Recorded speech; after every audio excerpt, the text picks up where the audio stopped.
Thanks, everyone, for joining us at the Project Censored radio show. We're very glad right now to be joined by Zsuzsa Gyenes. Wow, right out of the gate. Zsuzsa Gyenes and Chris Albright. Zsuzsa is a 32-year-old mother and displaced resident of East Palestine. I always do that. Of East Palestine, Ohio. The recent hazardous derailment and burn launched her into a fight for her family's future and advocacy for those similarly affected. Chris Albright is an East Palestine resident who has suffered severe heart failure and has been unable to work since April of last year. Zsuzsa and Chris, thank you so much for joining us. Thanks for having us. So just for listeners, a short recap for folks. On February 3rd, 2023, a Norfolk Southern train carrying hazardous materials derailed, almost 40 cars derailing in East Palestine, Ohio. The derailment included cars carrying vinyl chloride, which is used to make plastic products and can cause cancer at even lower levels of exposure. In an effort to avoid an explosion, the railroad decided to burn the chemical, what they called a controlled burn, which released a host of toxic compounds into the air, land, and water. And it's been more than a year.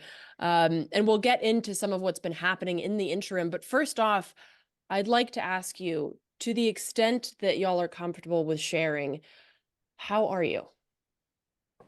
Go ahead, Chris. It has definitely been a struggle for me and my family. It's been, we've had a lot of tough times. I have been unable to work. My job was a decent one. I was a gas pipeliner before the derailment. That's taken about $80,000 plus, depending on overtime, out of our income per year. So we have been struggling to get by, to pay bills, to do everything. Since I haven't been working, I've lost my health care. I have prescriptions I have to take every single day now for my heart problems that I can't afford now. My family, we've all kind of been suffering through this, but we're doing the best we can.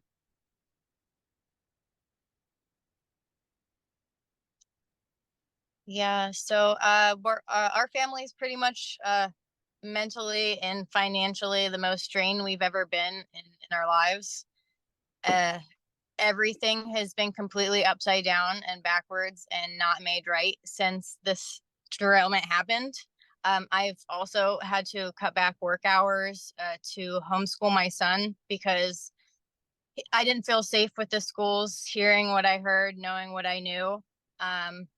My son and I both have chronic health conditions that put us at risk, and we've had symptoms of illnesses the night of the derailment and since after that lingering. So my son's been doing online school. It's supposed to be temporary, but we're still kind of in the same situation. We're still actually in a hotel from being displaced. We couldn't stay in our house due to the chemical smells. It was like a sour Drano type smell. It was in everything that we owned. We had to throw it all away. And we've not really had any answers about what we can do moving forward other than just pulling it out of our own pocket. And it's all been very emotionally damaging and very traumatic. And my son, he's 10. He's been struggling doing the online school, and I've been struggling with it. And not having answers about any part of our lives has been challenging. We still don't have any answers regarding our medical care that we need, or answers about anything. So yeah, it's been hard to move forward without even having like ground to stand on, if you will. Yeah, absolutely. And I appreciate y'all sharing that. I'm curious, like, what the status is in terms of any kind of cleanup and who's been doing that. Has the rail company taken any kind of accountability, or who is leading the effort in terms of that cleanup? Nobody, as far as I know. We've had, they're down here. They've worked on the tracks, and they say they're cleaning up the creeks and everything, but if you watch any video posted any time from the time of the derailment to now, you see people poking around in the creeks, and you just see that sheen, that oily sheen coming up. It's not clean. As far as residents, we've had absolutely nothing. Nothing done for our houses. Nobody's come around. The worst one I had was when we were doing what Zsuzsa said, was we were getting rid of everything in our house pretty much. And I had a dumpster outside, and we had people driving around monitoring the air. And when that happened, one of the guys who was working, who was testing the air, stopped right by my house, and I just happened to walk outside because I was taking stuff out to the dumpster. I asked him what was going on. He said, "I'm getting really high reading here," and then left. I don't know what he's getting high reading of. I don't know how high it was, and I don't know whether we were safe or not. He just left. No answers. It's ridiculous. The EPA, I had an article in the New York Times back in August. The day after that article came out, my phone rang. I didn't answer. I didn't know the number. It was the EPA calling. The next day, they were at my house because they saw that article. Where were they anytime before that? Not just at my house, but anybody's house. Why aren't they checking on people? Why aren't they doing anything? It's frustrating. Yeah, absolutely. And we lost Zsuzsa, but hopefully she'll jump back on. But I'll just continue with that question. So the person who was initially testing the air outside of your home, who did they work for? I'm not sure. I want to say it's the EPA, but I don't want to just accuse without having facts. But I believe it was the EPA that was going around testing the air. I don't know if they had independent contractors or not, but yeah, they drive around and they had little handheld devices, and he said he was getting a very high reading at my house, but never did anything. What a messed up thing to tell someone and then not tell them what and that then leave. Yeah, absolutely. So I mean, I guess it's difficult to really say, but like, how many folks have been affected by this, and how many people have any kind of closure or any kind of ability to start like their lives over again? None that I know of. I mean, there's a lot of people that have been affected, and affected in different ways. It could be anything from headaches and rashes to my sister now just developed. She found out 2 weeks ago she has COPD. She's never smoked a day in her life. This is all related. You know, one of the funny things that we hear all the time is, "Well, just leave, just move." How do you? That'd be great. That would be awesome. I can't work. How we can't get a loan or do anything like that. How are you supposed to do that? Yeah, I hate that trope. It's oftentimes it's so often what people say about particularly like Louisiana, where they continuously have these floods and these hurricanes. Like, just leave. Okay, are you going to pay for them to leave? Like, Yeah. they just, money grows on trees where you are. I mean, it's an absurd kind of neoliberal talking point. And so I'm also curious, like, what kind of organizing? I know that I found y'all through some organizing that you've been doing with somebody who's also been on the show, Nicole Fabricant, who also does organizing here in Baltimore. And I'm curious, what kind of organizing have y'all been doing? It what kind of like demands are you putting out, not just for like government agencies, but also for the likes of Norfolk Southern? Organizing, there's been a lot of different things. Anything from me doing shows like this, podcast, radio shows, things like that. I did a podcast on the Real News Network with Max Alvarez, where he introduced me to Jeff Kurtz, who was a former Iowa State representative and railroad worker. And I also did a show with Steve Zeltzer. He's over in San Francisco. We've actually formed an organization. It's a coalition. It's the Justice for East Palestine Workers and Residents Coalition. And we're really trying to put pressure on. We're bringing a bunch of union groups, a bunch of residents, scientists, environmentalists, media people, anything we can to really push the issue to get healthcare brought to East Palestine for beginners. And then after that, hopefully spread it out to other sacrifice zones. Zsuzsa, the question that I was basically asking Chris was what kind of organizing y'all have been doing and what kind of demands that y'all have either for the government or for Norfolk Southern. Yeah, so sorry I lost you there for a minute. My phone, it was overheating. So I missed a bit of that. But yeah, we've done a lot of community, I guess, gatherings. I was involved with a group called Unity Council, but I also I'm willing to talk to anybody who will listen to me. And I see. Let's see. We went to the State House to give a list of demands to Governor DeWine about what we needed, getting people out of the town that were sick, getting medical monitoring, getting testing inside of our homes, that sort of thing. Also went down to DC a few times, met with some senators and congressmen down there, met with the EPA, and again, Governor DeWine's office. Talked to a lot of people down in DC, and it really felt like the message from the ground wasn't being translated to the top. And it just seemed like everybody was fine, everything was good. You know, we had a FEMA rep come in, and he never even met with anybody that we know of. I mean, I knew dozens of people who tried to reach out to him because he was supposed to evaluate whether FEMA needed to intervene.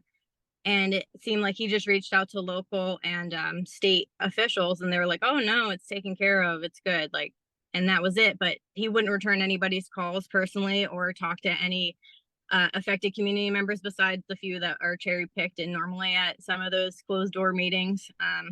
But nobody had reached out to my family at all that I hadn't reached out to first if they responded. When CDC went door to door, I was in a hotel. I wasn't there. I never got contacted. And then they got sick in town, and that's being investigated by OSHA. And, you know, the ACE surveys that the CDC sent out came back showing people were sick, and there's still no updates on that. So, I mean, I've done a lot of personal phone calls to places like the CDC or Ohio, like ODNR, those sort of things. And I know a lot of others have as well. And that's kind of how we ended up getting together and trying to do more of like a organized movement or collaboration, and just trying to get attention, because like not a lot of us had a lot of experience in organizing or advocacy work before. And we all kind of got thrown into it by, you know, by necessity, just to keep our families alive and protected. I guess we've had some success. We've brought a lot of like awareness to some of the issues. It's been staying in the media more or less. We've gotten the governor to declare that emergency, but he worded it in a way that was very odd and kind of neglected the fact that we still need help, that, you know, a lot of us are still, you know, not in a home anymore, either whether we lost it or our home's not safe, or we're still getting sick and we have no answers. We have no health care. We're just basically forgotten.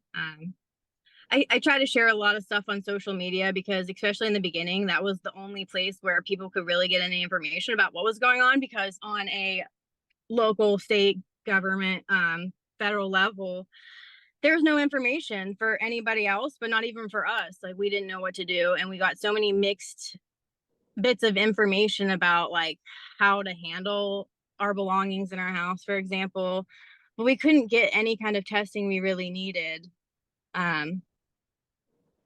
Yeah, I don't know. It's been evolving about like what to do, because like there really is no good playbook for it. And I've never been in a situation that I needed to do something like this. So it's kind of a lot of trial and error sort of things. And like I said, a shit ton of phone calls, a lot of unanswered emails, that sort of thing. But recently getting more involved with some unions and some other like environmental organizations, that's been really like eye-opening for me personally, just because it's reinstilled my faith that we can do something about these kind of problems. But it's also been very depressing at the same time, because I'm like, oh wow, like this isn't just an isolated event at all. Like this is very much systemic of a lot of other problems. And that's another issue that makes it hard for me to move on. And like, where do I go that's safe? Where do I go? This isn't going to happen again. Who can I trust? You know, like who do I reach out to? Like, what do I even do? Because like the more you ask questions, the more we're just left with more answer or more questions and no answers. And it feels very like frustrating a lot of the time. But yeah, it's been tricky to figure out the next step every step of the way, and being held in this purgatory while, you know, still trying to just process what happened at all. It's been crazy, but I tend to rant about it. So I'll let someone else talk for a minute. No, I invited you all on to rant or speak as much as you like. So, I mean, and it's interesting, like, because the U.S. Department of Transportation's Federal Railroad Administration reported an average of 1,475 train derailments per year between 2005 and 2021. Now I'm not a mathematician, but that's several per day. And of course, not all of them are as disastrous as East Palestine, of course, but it's like you'd think that the government would have some kind of standard operating procedure to deal with this. And yet what y'all are describing sounds like a corporate like call center nightmare where it's like, oh no, I can't help you. You need to talk to this. But like it just seems like Exactly. y'all are getting bounced around and nobody has the authority, nobody has the answer to help you. You're exactly correct with that. No matter which way we go, we keep getting misdirected to something else. We've been lied to. We've been, there's definitely no trust in a lot of the government organizations, the EPA, the CDC, National Transport Safety, everything like that. The NSTS. Everything. It's like I said earlier, it's very frustrating for a lot of us here. We don't know what to do. We don't know how to do it, and just like Z just said, we're not organizers. We're not the people, we're your grassroots, small town people. We don't know. I told one of the organizers yesterday I was on the phone with, I said, I'm in over my head with this stuff. I don't know what I'm doing. I'm just doing what you guys are asking me to do and the best way I can, but I don't know what I'm doing. I was working on, putting gas lines in before this. So, it is very frustrating. It is very complicated, but we just got to keep pushing. We got to be heard. Yeah, and I'm curious. I mean, so I was looking at East Palestine. I've never been there, but it seems like a small place, and it seems like considering our healthcare, as I call it, our sick care system has been closing a lot of rural healthcare centers and clinics and things like that. I'm curious what y'all's access to healthcare even looks like in this moment. And are you able, even if you had even if people were giving you the funds to access it, where do you go and how do you access healthcare that you need right now? Well, for me, when I lost my health benefits at the end of the year, but I have my primary care physician. He's about 20 minutes away. And then my heart specialist is up in Pittsburgh. And, I don't know what I'm going to do now. I can't afford these things. I can't afford my medications. One of my medications alone for my heart now is over $2,700 for one. And I take 8. I can't afford this. Come next month, I'm going to be running out of my pills and I don't know what I'm going to do. So your answer to that is we can't do anything. We can't afford it. There are no places around here for us to go to take care of this stuff, especially, and I'm not singling myself out, but like with my heart condition, I have to see specialists. I can't go down to the family clinic down the road. They can't do anything with that. So what do you do? Yeah, to jump in on that. So I agree. We're already in a position, if you have any kind of unique situation or different condition, we don't have a lot of specialists in this area to begin with. My son and I have genetic conditions that do require specialists, and it is hard to find doctors that are just knowledgeable about a lot of things, especially, certain specialists, including things like toxicology. And I don't even know if we have any toxicologists in the area at all. The only one I've even heard of remotely close was in Pittsburgh, and it's not really helpful to go to him. So I've heard. My doctor and my son's doctor are both, they're two different doctor's offices. Mine's actually in town and my son's was over in PA across the border, and neither one of them will refer us to toxicology or any kind of specialist whatsoever. And they don't know what to tell us. They can't say if our symptoms that we're having are a result of the exposure. They say we're exposed, but they say they don't know what to tell us about it. They don't know what the testing means. They don't know how to monitor it. They could, if we really wanted to, refer us to like my son, for example, he sees an allergist and he's, got these other specialists. We can get a second opinion, even though they're not really the specialists we need, but then insurance won't cover that second specialist. And my insurance won't cover like blood labs. I asked for like basic blood labs, metabolic panels and that sort of thing. I had to ask for them.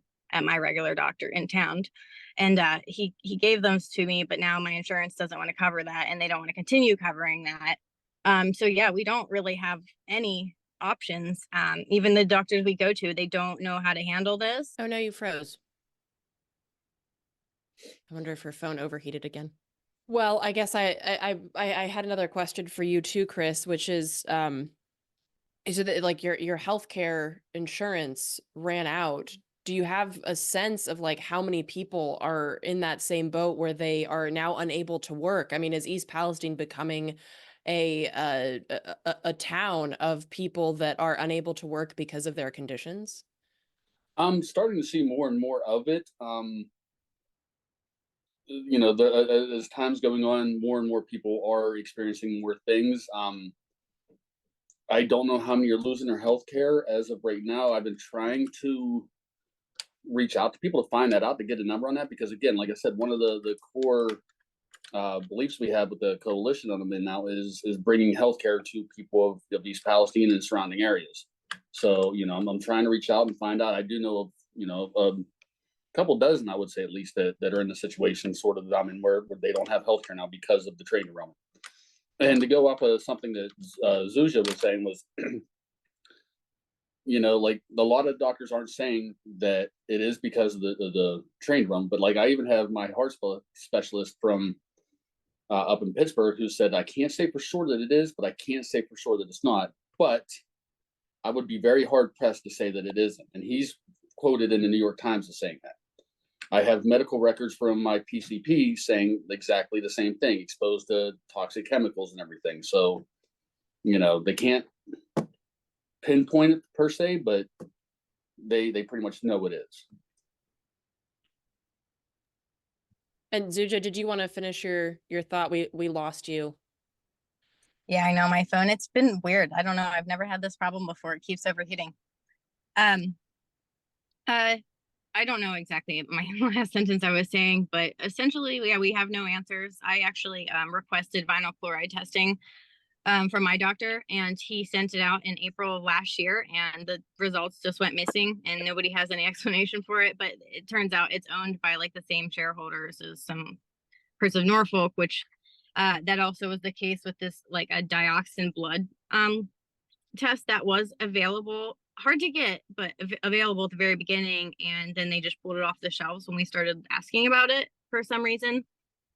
So yeah, and then there's my son's been experiencing some rashes and things that are unexplained since this has happened, and we've had more issues with I don't know if we're familiar with like mast cell activation, but it's basically like immune response, and like nobody can tell us what it's from. And they're like, are you sure you didn't get new laundry soap? Like, but that's how it's always been. Like the EPA is refusing the test inside of our houses now because they're basically saying, oh, it's your paint in your wall, or they're not going to test outside in the backyard for your soil for dioxins either, because that's your backyard barbecue. That's your fault. Like, it's all our faults, and it has nothing to do with the giant, explosions of millions of pounds of chemicals that were mixed together. And no one's in a lab throwing these together and then burning them to see what happens. And they won't do the bare minimum testing inside of our homes, inside of our bodies. They won't help us. They won't put us somewhere safe. Like, it's just like ignore. And at some point that chain of communication just like it's broken, and then everybody else just thinks we're fine. So yeah. Are y'all, or like any other of the coalitions that you're a part of, doing any kind of legal action against Norfolk Southern or against the EPA or against like any of the parties that are just not taking any accountability whatsoever? I do have an attorney. I keep in touch with occasionally and everything, but they can't do anything yet until this goes through federal courts and everything. So like, my lawyer told me the other day, he's like, this is probably going to be 5 years or more before there's anything happens about it. 5 years. And that's a guess. It might be even longer than that. So, what do we do in the meantime? Yeah. That's kind of feels like what everyone else just tells us to do, like, oh, just get a lawyer, but that's going to take years and years and years. I mean, 5 just seems like that would be even better than some of the guesses I've heard. But even so, like talking to some of these other affected communities in similar situations, like what are you going to get 20 grand max, like after 10, 15 years, and God knows what happens to you and your family. Like that's just seems like not even a solution at this point. But I don't even have a lawyer because I feel like I don't know who to trust still. And I'm just like, I feel like there's nobody to actually know what to do in this situation. Like there's no agency, there's no lawyer team. There's just really nothing to handle the severity of this and how to set a precedent. And I know I've heard a little bit about this government accountability project. It's like a whistleblower agency. They're, pulling some FOIA requests, and I think they're gonna do some kind of lawsuit. I'm not really entirely sure. I'm interested in hearing about it, but yeah, I know we've got some time to decide on a lawyer still, but like I said, it just feels like not even much of a solution, unfortunately. I did hear of some kind of, it was like a patriot group of sorts. They were criminally charging the railroad and the government too, state, I think. I'm not sure where that lawsuit has gone. And then I know like the beginning, I think it was the Department of Justice and Ohio State, or maybe I'm mixing some things up, but there was a couple, and I heard that they had, I think maybe it was just civil, but I know there's been rumors talking about potential criminal lawsuits, but personally, I just feel like it's just going nowhere fast. And I hope something can get done in regards to that, but I feel like it's just, I don't know. I hope it works out, but I don't know. And I mean, this is something that folks have done in other places, which is, I mean, disgusting that it needs to be done because y'all are already overburdened, obviously, with everything that you're dealing with. But like kind of citizen science where you get in touch with like experts at maybe like some kind of university who might have tests, the ability to test and do things that the EPA is unwilling to do. Has there been any movement on that front? Little, Yeah, there's been, go ahead, Chris. like I know my wife was wearing she had to wear a bracelet for an amount of time, and that was from the University of Kentucky. And then she had to turn the bracelet in. I don't know if she's got the results back on that yet, but you wear it for like a week, and then you send it back in, and they test the bracelet for different things. That's about the only thing I know of. Yeah, so there's been a few universities that's come in and gotten some testing done like that. Like Chris said, University of Kentucky, University of California with Dr. Ghulam, who has done some research with the burn pits in Iraq, which is interesting because there's a lot of similarities with our exposure and our symptoms as well. That's also where Joe Biden's son contracted, well, they believe he had the exposure from his brain cancer, which ultimately killed him. But yeah, Dr. Ghulam with University of California, Dr. Aaron Haynes from University of Kentucky. We've had Dr. Andrew Welton from Purdue University come in and do a lot of environmental samples. We haven't had results back from that. I heard it's regarding a paper that he's publishing, or maybe something with a lawsuit is the reason why we haven't gotten those results. But I've gotten some of my medical testing back from Dr. Ghulam and Aaron Haynes. I don't think I've gotten the bracelet information back because I also did that. But I've gotten some blood work, but nobody can explain what it means to me. But I mean, it's good to have because it's definitely something nobody else is doing. My doctor won't even do. It's good. They're doing some mitochondrial testing in some of those, which is interesting. But yeah, I mean, we've gotten a little bit of information, and they just got 6 grants from the federal government just recently. When Biden came into town, he announced that. I think University of Pittsburgh's included in on that. They've done a little bit of like air badges inside some homes because that's like one of the main things that we were asking for in regards to like our property is like an indoor air test, because they haven't really given us appropriate air testing yet. So I mean, there is some progress there, but it's mostly like, let's see what we have here, like let's see how toxic your home is, but then what do you do with that information, because they obviously they're just a university or what have you. but also they're just, waiting to see who gets sick and how long it takes, which is sort of bittersweet, but I mean, it's better than nothing.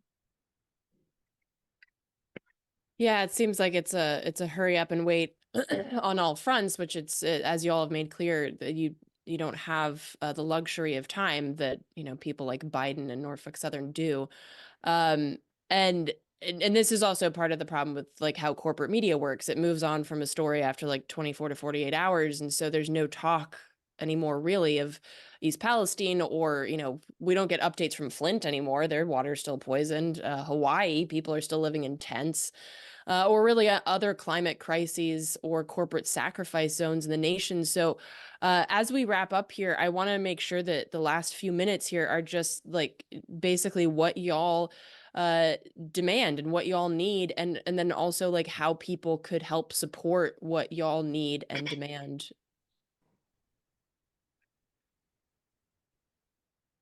Go ahead, Z. I think I had a thought there and then I was thinking something else. Basically, I think what we need is to get people out of the danger zone.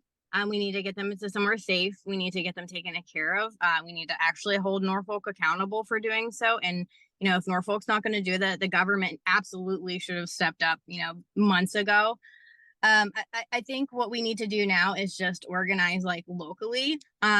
In communities, talk to your neighbor, share it on Facebook, call your, senator, write a letter to your governor, write a letter to the Congress.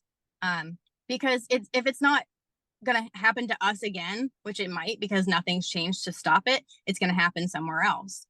And at the end of the day, like, we're all the same in Norfolk. I mean, there's so much decisiveness, or there's a division in town, I should say.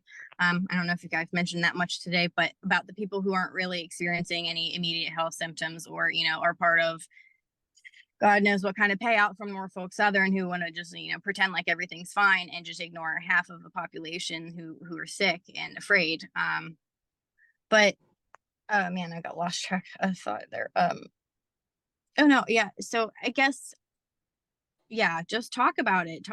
Understand we have more in common with each other, and we're all here in the same boat. It's us against these like corporations who have entirely too much power. And when they start having power over our government, that's when we should be concerned. And the fact that they can uphinge like everything and take out entire communities. We all need to stand up together and say, hey, like, there's something wrong here, and our government should be held accountable because they are in that position to help serve us. They're public servants. That's their jobs. That's what they wake up every morning and are supposed to be concerned about. So if we can just talk to each other and, like I said, reach out to senators and congressmen, that would be a great first step. Get involved with your local community, get involved with your local government, and talk about these issues and prevent things like this from happening again. So yeah, go ahead, Chris. I definitely agree with everything that she just said. Keeping the pressure on the government, on the railroads, on your senators, on your governors, on anybody that you can, making sure that we're still out there, that we're still heard, that people don't forget about what happened here. Because like she said, this can happen anywhere. Nobody is stopping. These trains are still miles long, doing 50, 60 miles an hour through our town. Nothing's being done. And until something gets done, we have to keep the pressure up. We have to keep writing letters, making the phone calls, getting everybody involved, staying relevant in the media, doing everything we possibly can to keep this relevant. Because like you said, media moves away from something at 24, 48 hours afterwards. I understand that. But we have to keep going. We have to keep pushing for it, because this is going to happen again. I know this is a very it's two different things, but it's the same thing. The Francis Scott Key Bridge in Baltimore. There was an article how it echoes East Palestine because of the overlook on safety and the things they did wrong, and how that could have been prevented. Same thing with East Palestine. It could have been prevented, but it wasn't. So what's interesting about, sorry to interrupt you, but I just want to like throw there with that Baltimore bridge. What's interesting too is the NTSB chair made a comment about it, how it is dangerous, yet they are not calling it hazardous. They are not saying it is a hazardous wreck. There were cargo purga that was spilled that was hazardous, and there's a sheen on the water that we see similar to in East Palestine. That's in Baltimore, and they're not even talking about that. They just talk about the bridge falling down, but there's hazmat floating in that water right now, and we're just completely ignoring it for the same reasons we're ignoring it in East Palestine, and that's concerning. Corporate greed. Yeah, absolutely. There's far more that connects us than divides us. Chris and Zsuzsa, thank you so much for taking the time. If there's any last thoughts that you'd like to share, please do so. Please also let folks know if there's anywhere that they can follow updates or connect with y'all. First of all, thanks for having us on there. Me personally, I'm an open book. You can find me on pretty much any social media that you want. I'm on Facebook, I'm on Instagram, I'm on Twitter, I'm on Snapchat, anything. Twitter handle is Coach C Albright. Everything else, you look at my name, you should be able to find me. Yeah, I'm on some of those platforms as well. Mostly just Facebook and Twitter. But there's a lot of information on some of the Facebook groups too from locals, like Unity Council for East Palestine Train Derailment, or there's Off the Rails, which is run by a local chiropractor who's been heavily involved with investigating the creek situation. I think there's a few people maybe on TikTok related to East Palestine locals that have some stuff with the creeks as well. But yeah, I appreciate you guys talking about it today. And that's like the first step of addressing a problem, is to start the conversation. So really appreciate bringing light to this. Well, absolutely. I feel like it's the least that we can do. So thank you all again.